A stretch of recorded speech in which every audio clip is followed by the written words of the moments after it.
Assalomu alaykum, qadrli obunachilar. Yaxshimisizlar? Bilaman, YouTube'ga video qo'ymaganimga ham 9 oy bo'libdi.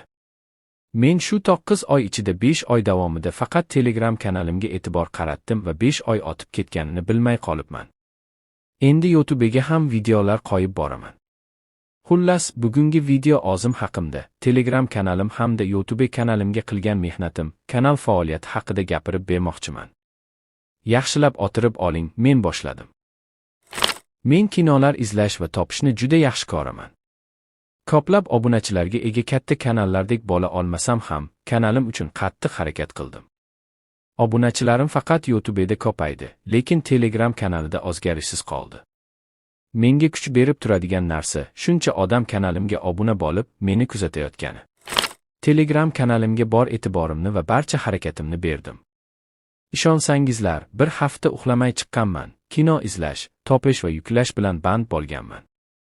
Har kuni oylanib qolaman, do'stlarimga kinolar yoqayaptimi yoki yo'qmi, degan savol boshimda aylanadi. Kanalimdagi do'stlarim chiqib ketmayotgani meni xursand qiladi, ba'zida esa oylantirib qo'yadi.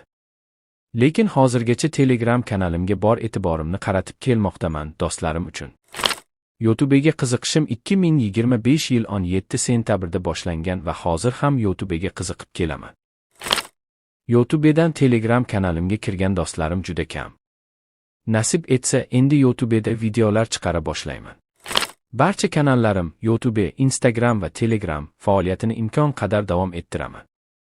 Agar kuchim yo'qolib, kasal bo'lsam ham, taqdirga tan berib, tinchgina yashayveraman, do'stlar.